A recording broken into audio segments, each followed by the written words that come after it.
북풍 한설과도 같은 일본 제국주의의 칼바람이 불어닥쳤던 그 무렵, 우리 역사는 또 한 번의 혹독한 겨울을 맞았습니다. 광주 광산구의 진산, 어등산. 이 산골짜기마다 스스로 나라를 구하기 위해 나섰던 한말 의병들의 숨결이 깃들어 있습니다.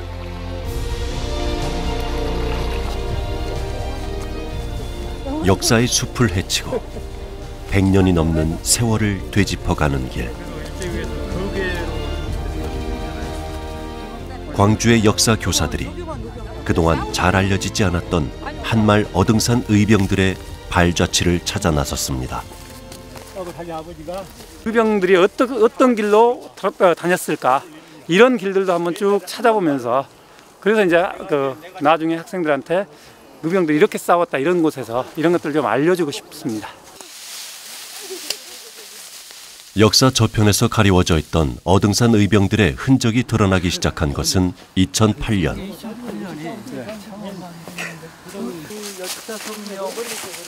어등산 아랫마을에 사는 한 주민의 제보로 범상치 않은 토굴이 발견되면서부터였죠. 2008년에 전수종 씨한테 연락이 왔어요. 와가지고 굴을 찾았다고.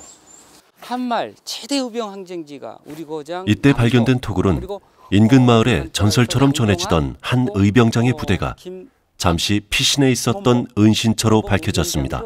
대학 살아서 전해지는 것 아니겠습니까? 그래서 들어가면 공간이 굉장히 넓어요. 그래서 입구는 조그만하지만 들어가면 20-30명 정도가 거처할 수 있는 큰 공간이 나옵니다. 2008년 제보자와 이곳을 찾아왔을 때만 해도 토굴은 온통 나뭇가지에 가려져 있었습니다.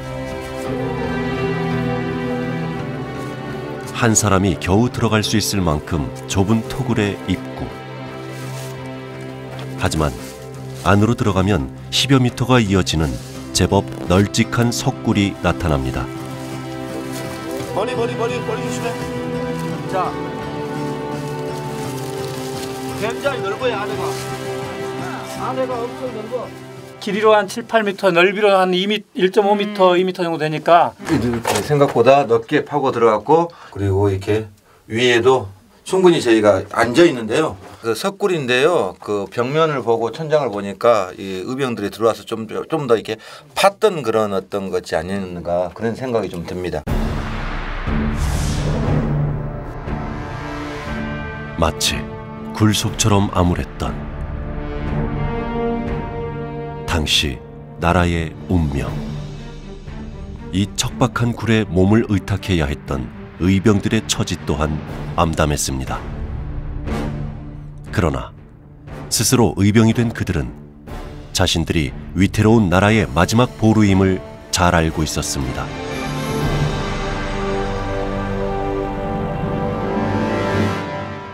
일제에 대해서 끝까지 저항해야겠다 하는 그런 마음을 갖고 이곳에서 있지 않았겠는가. 그리고 이곳에서 의병들의 어떤 그 생활이라는 것은 뭐 지금 생활보다 훨씬 어려웠을 건데, 그런 어떤 결연한 어떤 의지가 아니었으면 실제 어려웠을 것이다, 그런 생각을 갖게 합니다.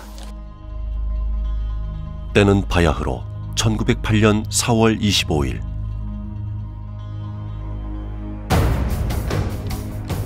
허리 부상을 치료하기 위해 어등산 토굴에서 은신하며 잠복 중이던 의병장 김태원을 향해 일본 군경이 사방에서 포위망을 좁혀오기 시작했습니다.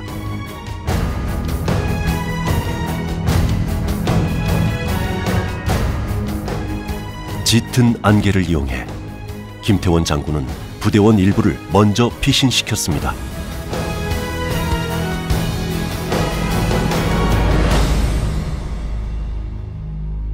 그리고 얼마 뒤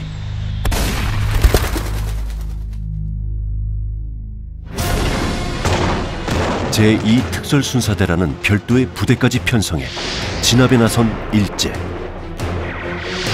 그들의 대대적인 작전이 노린 것은 당시 일본 군경조차 신출귀몰하다 평하며 거괴라 불렸던 김태원 의병장이었습니다.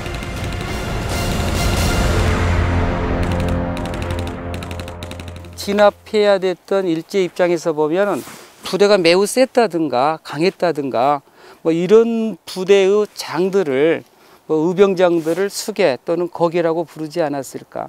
일본 놈들이 채 생포하려고 그랬지. 잡으려고. 그랬는데 이제 일본 놈 두 병사가 쫓아가다가 못 잡아. 그러니까 총을 쏴서 직사시켜 현장에서. 김태원 의병장과 함께 의병 김해도를 비롯한 23명의 부대원은 오후 4시 30분경부터 3시간여에 걸쳐 숨막히는 격전을 펼쳤습니다.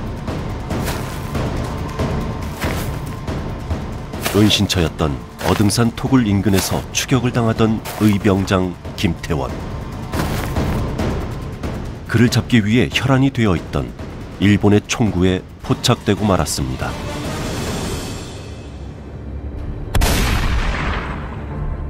김태원 장군은 그렇게 장렬한 최후를 맞았습니다.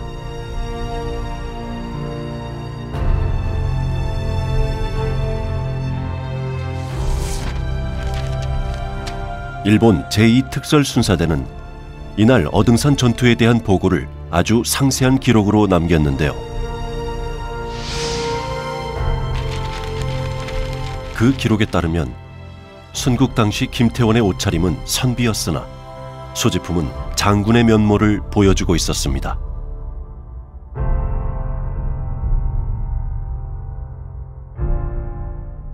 그들이 처음에 편성을 할 때는 1908년 1월에 편성을 해서 2월에 우리나라 여기 전남 지역에 왔는데 그 당시에 규모가 그 한 개 부대당 61명이었는데 3개 분대로 이렇게 편성이 돼 있었습니다.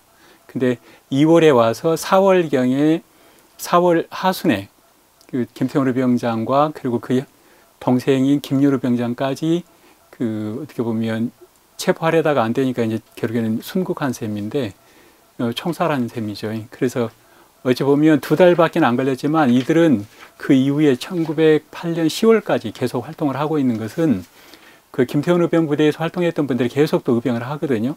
그것 때문에 계속 10월까지 활동을 하다가 10월 달에 종료한 것으로 그렇게 되어 있습니다. 김태원을 비롯한 한말 후기 호남 의병들의 봉기는 장성 수연산에서 시작되는데요. 한말 의병의 첫 출발점은 1890년대까지 거슬러 올라갑니다. 외세의 먹구름이 드리우고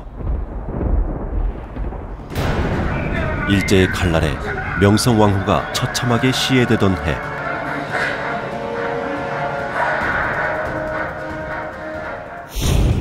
단발령까지 강제 시행되면서 전국에서 의병들이 일어났습니다.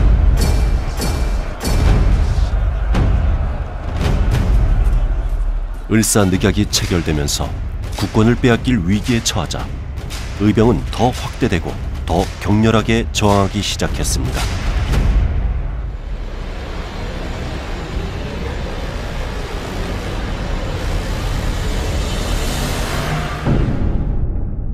(1907년) 군대가 해산되면서 전국에 많은 의병 활동들이 일어나게 됩니다. 특히 전라도 지역을 포함한 이 광주 지역 의병들이 그 전반적인 의병 활동 중에 큰 핵심을 가지고 그 지역 안에서 나라 빼앗긴 그 모습들을 되찾기 위한 활동들이 전반적으로 진행되는 게 큰 특징이라고 할 수 있습니다. 1907년 음력 9월, 장성 수연산 석수암이라는 암자에 호남 각지에서 활약하던 의병 부대들이 모였습니다. 이들은 뜻을 모아 호남 창의 회맹소라는 의병 연합부대를 결성하고 해를 삼키자는 뜻을 세웁니다. 다시 말해 일본을 패망시키기 위해 힘을 규합한 것이죠.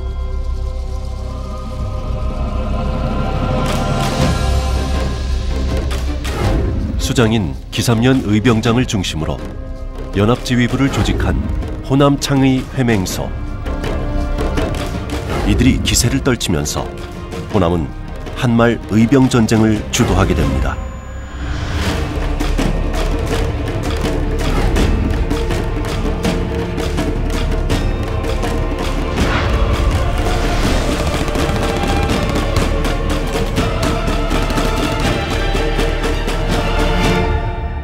이순신 장군은 친구 현덕승에게 보낸 편지에 양무 호남 시무국가라고 쓰거든요.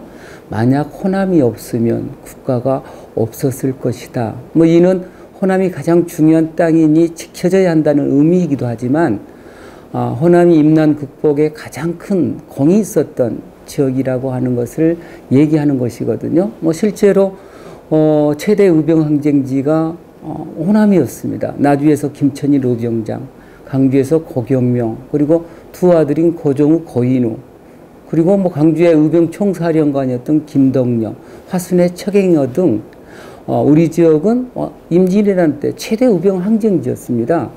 이런 전통은 한말에도 그대로 이어지는데요. 다른 지역의 의병이 수그러들 무렵인 1907년대 이후에 우리 지역은 뭐 전국 최대 의병 항쟁지가 됩니다. 국가의 지원을 전혀 받지 못하는 상황에서도 오로지 나라와 민족을 지키기 위해 목숨을 건 싸움에 주저없이 나섰던 의병들.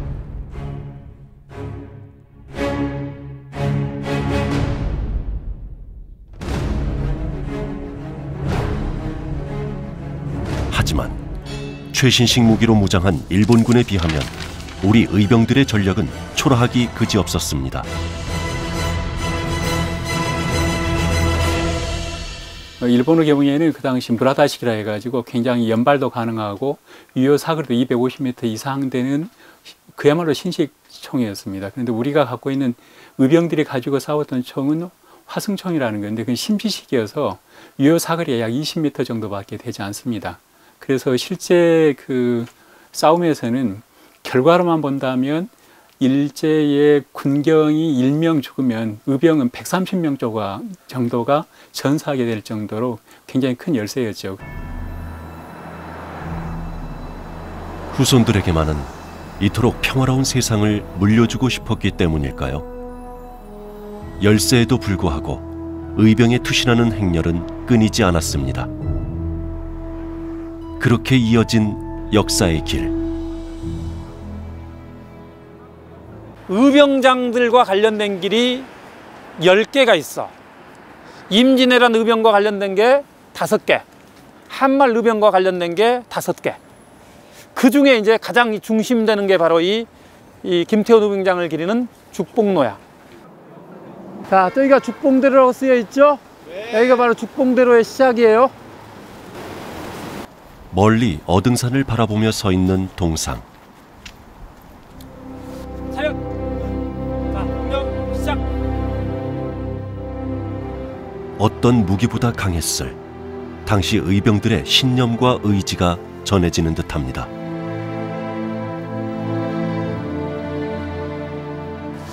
그리고 이 지금 동상 아래에는 이분이 동생한테 쓴 글이 새겨져 있어요. 1908년 2월 19일 날 동생이 의병을 일으켰다가 잠시 소강 상태에 빠져들어가.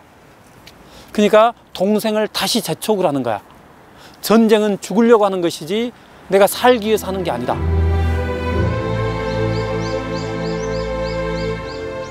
어등산 전투에서 전사하기 2달 전, 김태원 의병장이 동생 김율 의병장에게 쓴 이 편지는 그가 세상에 남긴 마지막 유언이 되고 말았습니다.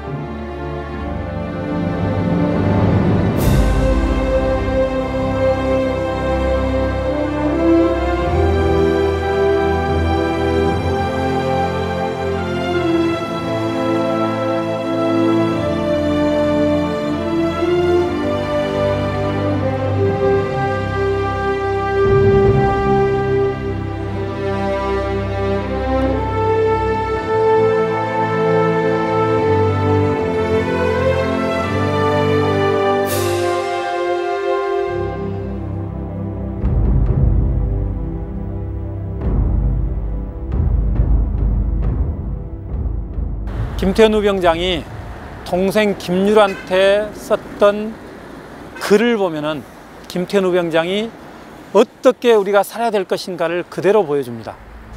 앞으로 우리가 조국을 위해서 어떻게 활동들을 해 나갈 것인가, 또 우리 어떻게 나라를 더 부강하고 문화적으로 풍성한 나라를 만들어 나갈 것인가. 어등산에서 김태원 장군이 전사하기 한 달 전 일본 군경에게 체포됐던 동생 김율 의병장. 일제는 그를 어등산으로 끌고 왔습니다. 전사한 의병장이 형 김태원의 시신이 맞는지를 확인시키기 위해서였습니다.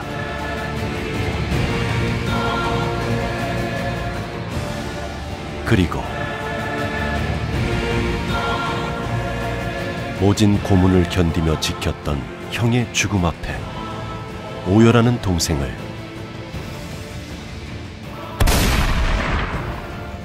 그들은 그 자리에서 총살했습니다.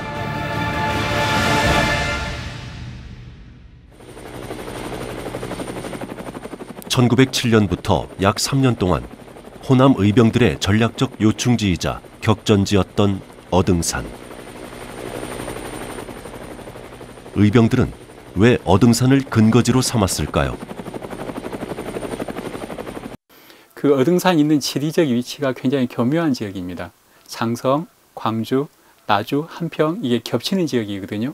그러다 거기는 황룡강이 흐르기 때문에 앞에 강이 있으니까 쉽게 접근을 하지 못합니다. 그러니까 의병들이 그런 지리적 위치를 활용했고 또 그 행정기관들의 어떤 중첩성 이런 것들을 활용했기 때문에 의병의 근거지로서 어등산을 활용했다고 이야기를 많이들 합니다.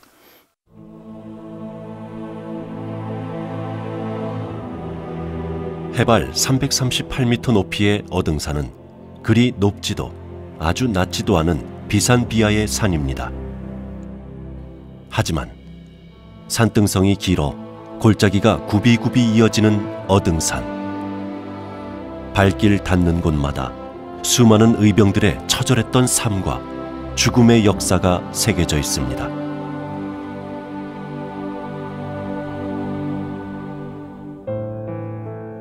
어등산의 골짜기가 99골짜리거든요. 그 중에서 그 마당바위 쪽에 그 골짜기에서 뭐 김태환 장군님 뭐고 의병들 23명이 뭐 돌아가시고 또 한 군데가 있다면 이제 절골 못 간 한당골에서 조경환 장군님이 의병 50명하고 전투 벌려서 이렇게 전사하셨던 거. 이걸 다 합치면 그리고 어등산의 골짜기마다 이 전투장이 있었던 것에 대해서 상당히 중요하게 생각합니다. 저희는. 그래서 이런 사실을 우리 시민들이 몰라요. 그래서 이걸 좀 역사적인 그 증거들이 많고 그래서. 지금까지 어등산 인근에서 확인된 한말 의병 전적지는 41곳에 이릅니다. 마치 신선이 논이는 듯한 산천으로 둘러싸인 골짜기라 하여 동천이라 불리는 곳.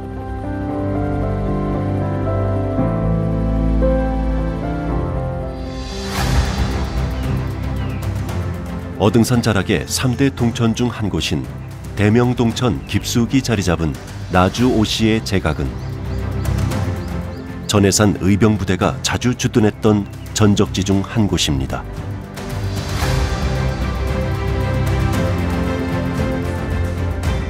전사한 김태원 장군의 뒤를 이어 대동창의단을 꾸린 전해사는 이곳을 은밀한 무기 제조 장소로 활용하곤 했습니다.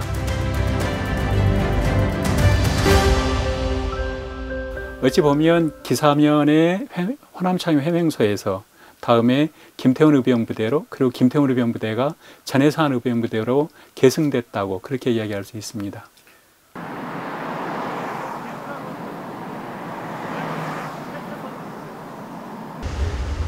(1908년 7월부터) 이듬해 5월까지 전해산의 대동창의단은 어등산을 중심으로 유격 전술을 구사하며 일본 군경과 70여 차례나 교전을 벌였습니다.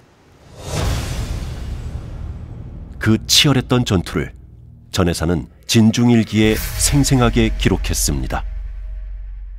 무신 8월 1일 이렇게 돼 있는데 무신년이 1908년입니다. 그러니까 전해산 의병장이 독자적인 의진을 결성했던 시기입니다. 전해산의 진중일기는 전해산 의진이 활동했던 내용뿐만 아니라 그 당시에 전라도 전체 지역에서 활동했던 의병의 동향까지 보여주고 있기 때문에 굉장히 중요한 사료라고 할 수 있습니다. 현재까지 남아있는 의병장들의 전투 기록 중 가장 구체적인 자료라고 할 수 있는 전해산 진중일기.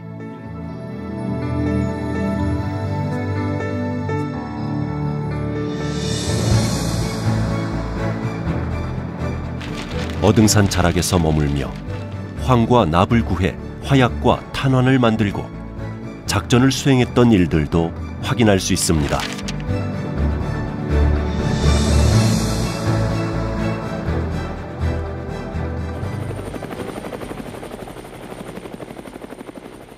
전해산 진중일기에 등장하는 또 다른 의병 전적지 중 한 곳인 용진 동천. 어등산에 본거지를 뒀던 의병 부대들이 일본 군경과 자주 전투를 벌였던 곳입니다.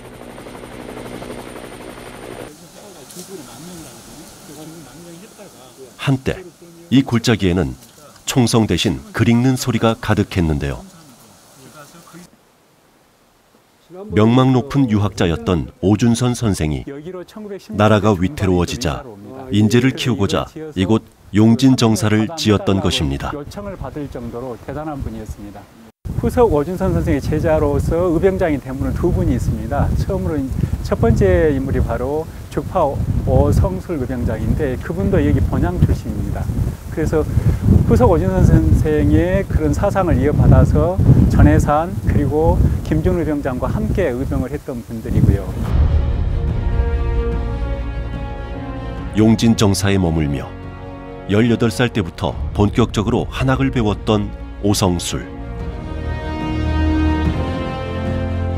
그러나 나라를 빼앗길 위기 앞에서는 더 이상 가만히 앉아 책만 읽고 있을 수는 없었습니다.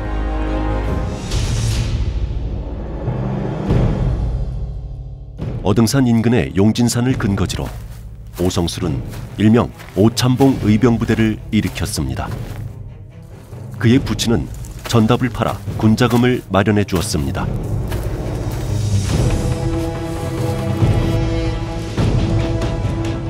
각자 흩어져 싸우면 적에게 허점만 드러날 뿐이라며 연합을 제안한 김태원과 의형제를 맺고 막료로 합류한 오성술.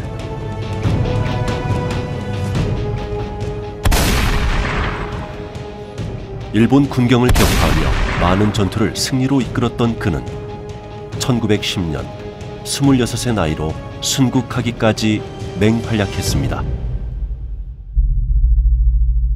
어등산과 그 인근 지역이 대명동천, 용진동천, 성문동천, 동천이라는 것은 대체로 신선이 놓이는 곳이라고 하지만 대체로 그곳에는 유학자들이 많이 이렇게 거주하고 있었습니다. 그런 유학자들 중심으로 의진들을 돕고 또 그분들과 함께 협력하고 그런 관계로 인해서 그 지역에 활동했던 의병장들과 다음에 그 지역의 주민들이 합심해서 항일투쟁을 전개한 것으로 이렇게 판단해 볼 수 있습니다. 하지만 광복의 길은 멀고도 험난했습니다. 그 길에 수많은 이들의 목숨이 바쳐졌습니다. 조세현 씨의 할아버지께서도 어등산 의병 중 한 분인데요. 설날을 앞둔 어느 새벽, 일본 군경의 습격을 받아 순국했습니다. 할아버지 기일 되면 당연히 와서 참배를 해야 되고 우리나라의 4대 국경일, 즉 3.1절, 개천절, 그다음에 광복절, 그다음에 한글날 이런 국가기념일에는 당연히 와서 참배를 합니다. 이분이 대천 조경환 의병장 저희 할아버님 묘소입니다. 죽봉 김태원 의병장 휘하에서 선봉장을 하시면서 의병 활동을 시작하신 것입니다. 당시 일제는 전사한 의병장들의 죽음까지 찾아내 잔혹하게 훼손했습니다. 그래서 성묘는 고사하고 묘의 봉분조차 만들 수 없었습니다. 봉분을 만들게 되면 외놈들 눈에 발각이 될까 싶으니까 평장을 했다고 합니다. 평장이라고 하는 것은 봉분을 만들지 않고 평평한 데다가 시신을 묻은 것을 평장이라고 합니다. 그런 뒤에 그 자손들은 남자는 지게를 짊어지고 먼 산에서 먼 발치에서 그쪽을 대고 절을 했고, 딸 자식은 나물바구니를 이고 그쪽을 대해서 먼 발치에서 인사를 했다고 합니다. 오른쪽 가슴에 연달아 2발의 총탄을 맞아 숨진 조경환 의병장. 절명의 순간, 그는 후손들에게 두 구절의 애통하고도 절절한 유언을 남기고 떠났습니다. 이 뜻을 풀이하면 하늘이 밝고 달빛도 환하지만 내가 죽어서 못된 귀신이 되어서라도 외놈을 섬멸하겠다. 외놈을 섬멸하지 않으면 내가 죽어서 혼백이라도 이 땅에 돌아오지 않겠다. 그렇게 구천을 떠돌았을 의병장의 원호는 수십 년 만에야 마침내 안식을 찾을 수 있었습니다. 지난 2009년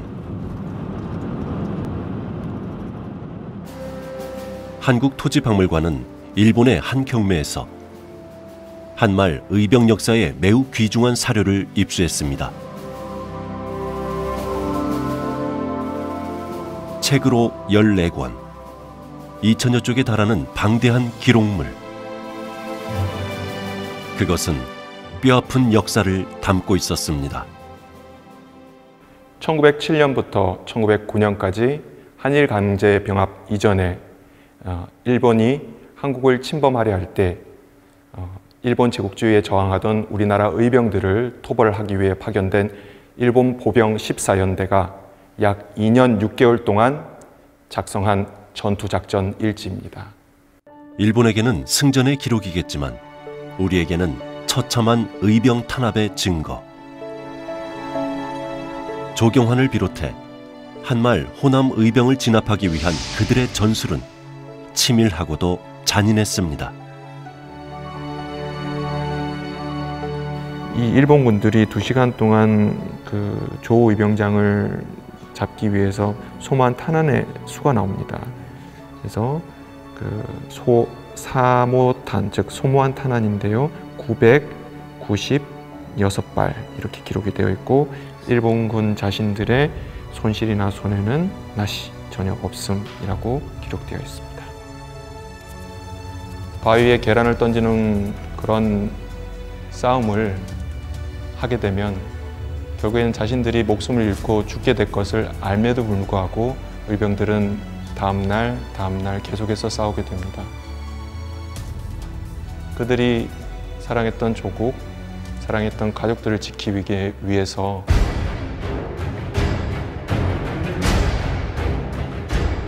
총탄에 맞아 쓰러지면서도 의병진 명단을 삼켜 없애려 했던 조경환 의병장. 기어이 성냥불을 구해 동지들에게 후환이 될 증거를 불사른 뒤에야 숨을 거뒀습니다.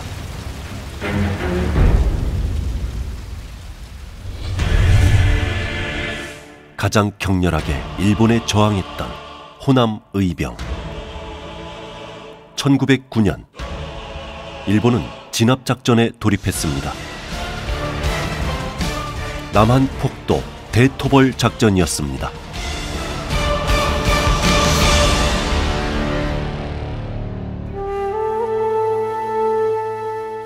약 2개월 동안 2000여 명의 정규군이 동원된 초토화 작전. 의병과 양민을 가리지 않는 광범위하고 무자비한 학살이 자행됐습니다.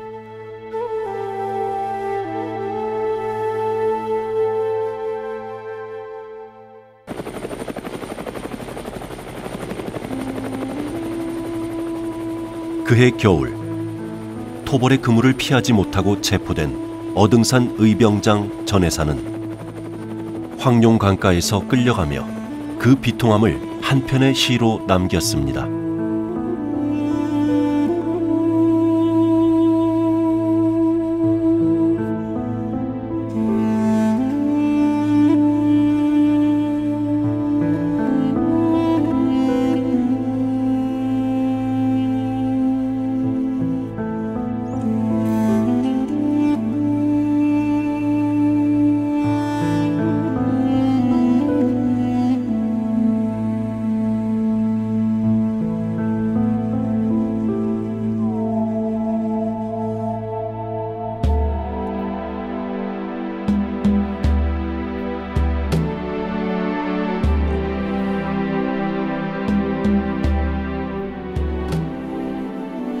이듬해 10월 대구 감옥에 수감돼 고초를 겪으면서도 끝까지 저항했던 전해산 의병장은 결국 교수형을 당했습니다. 100명이 넘는 의병장들이 체포돼서 순국하고 또 500명이 넘는 그 의병들이 죽게 되거든요. 그러면서 이제 호남 의병이 끝을 맺게 되는데, 호남 의병의 종말은 대한제국의 이제 종말이라고 생각할 수가 있습니다. 어쩌면 진정 불행한 역사는 그때부터 시작됐는지도 모르겠습니다. 호남 의병의 유족과 후손들에게는 그 후로도 오랫동안 비참한 나날이 이어졌습니다.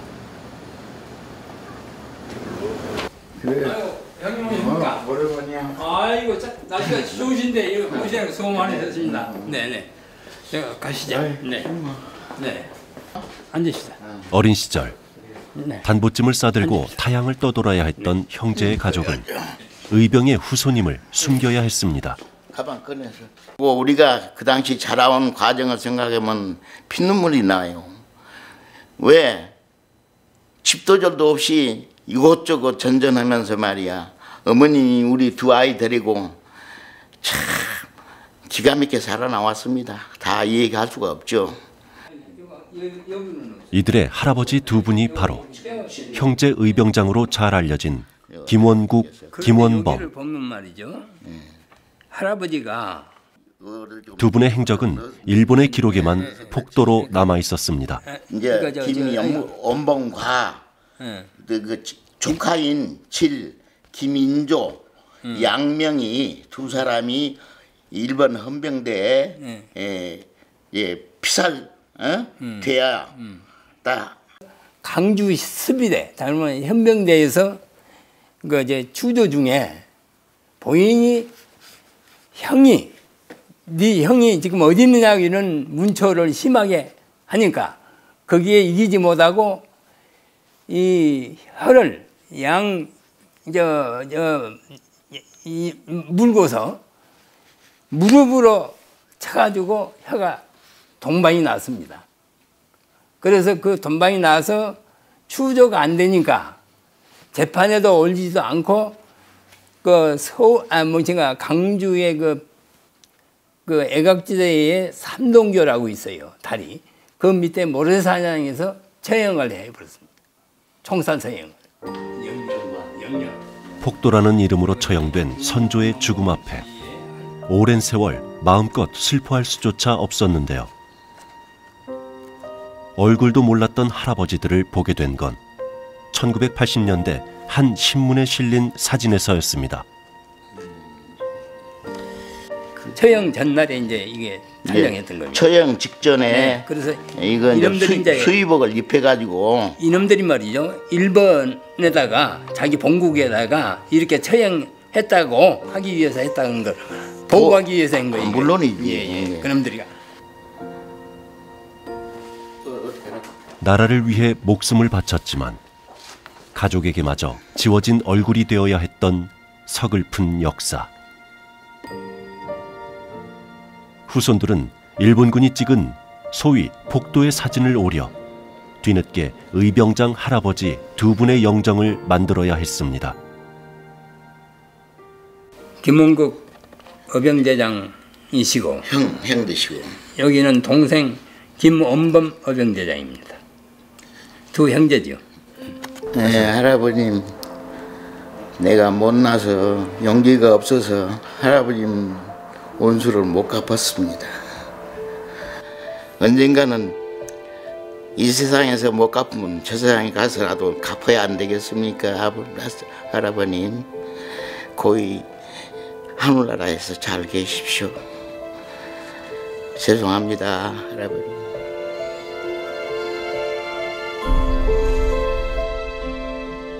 반상의 구분 없이, 어떤 강요도 없이 오로지 조국의 운명을 구하기 위해 목숨을 던졌던 한말 의병. 남한 폭도 대토벌 작전 당시 호남에서 체포된 의병의 수만 3,000명이 넘었고, 기록 한 줄 없이 산호한 의병들도 셀 수 없이 많았습니다.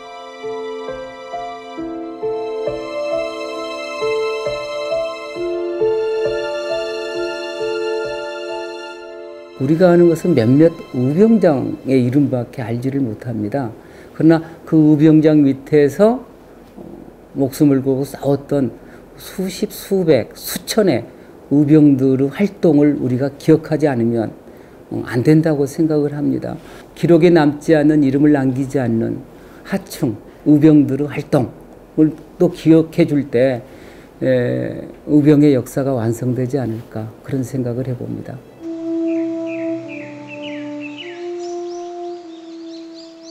어느덧 어등산에도 110여 년의 세월이 흘렀습니다. 죽음의 길인 줄 알면서도 이 산을 올라야 했던 의병들은 떠났지만, 우리는 오늘도 그 역사의 길 위에서 살아가고 있습니다. 그렇기에 그분들의 피와 땀이 스며 있는 길을 따라 어등산 의병의 후손들은 다시 산을 오릅니다. 유정이 얼굴 나와야 돼. 카메라 찍혀야 돼. 어등산에서 110년 전에 산화하신 거룩한 고귀한 호남 의병 영령들을 위한 산제를 그분들이 산화한 지 110년 만에 후손들이 모여서 이렇게 지내게 됐습니다. 어등산 중턱에 처음으로 차려지는 의병들의 제사상. 김태원 의병장의 집안에서는 벌써 수십 년 전부터 명절 때마다 장군이 피살되던 전투에서 함께 전사하신 23분의 맷밥을 차례상에 올려왔습니다. 부모님이 결혼을 하니까 이렇게 지내셨다 하더라고요. 그렇게 어려운 과정에서도 다 그렇게 하시고, 그래서 애기 아빠가 또 우리도 그렇게 해드린 것이 도리인 것 같다고 그래가지고 처음에 시작한 것이 해가지고 이제 계속 이어왔죠. 이 산기슭에 잠들어 계실 헤아릴 수 없이 많은 의병들의 영전. 그곳에 당신들의 이름조차 다 알지 못하지만 못다 푼 한은 잊지 않겠다는 다짐을 올립니다. 진정한 광복과 민족정기 선양을 위해서 우리 후손들은 신명을 다 바치겠습니다. 부디 영면하소서. 의병들의 발자취를 기억하고 이렇듯 그 정신을 기리는 일은 그들의 희생을 바탕으로 오늘을 살아가고 있는 우리 모두의 몫일 것입니다.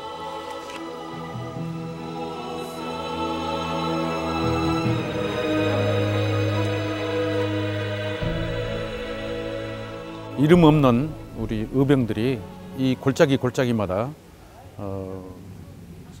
너무나 많이 순국을 하셨기 때문에 그분들을 위해서, 그분들의 피와 땀 그리고 눈물을 기억하기 위해서 오늘 이 자리를 마련했습니다. 이 자리가 한말 어등산 의병의 역사가 제대로 자리매김하는 출발점이 되기를 바라봅니다. 세월이 흘러도 골짜기마다 선명하게 새겨져 있는 의병의 역사.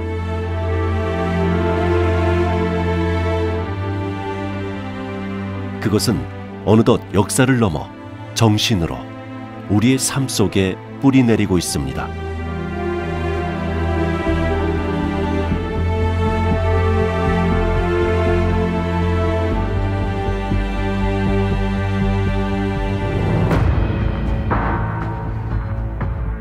광주 정신 하면 우리가 불의를 용납하지 않는 의로움의 정신을 들거든요.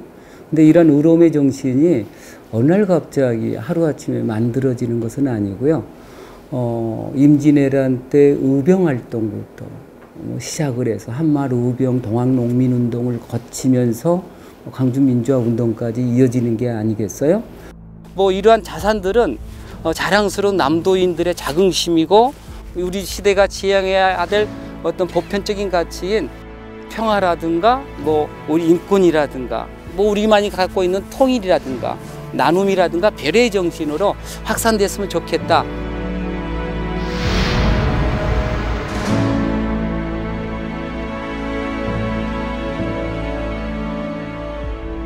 하나뿐인 목숨을 던져 암담했던 조국의 앞길을 밝히는 수천 수만 개의 등불이 되었던 사람들, 의병.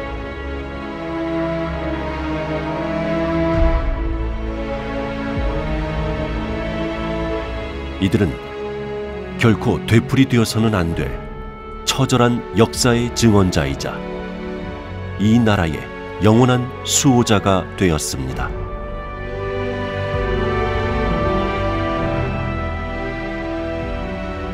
위대한 이름 의병. 이것은 우리가 나아가야 할 길을 일러주는 변치 않는 이정표입니다.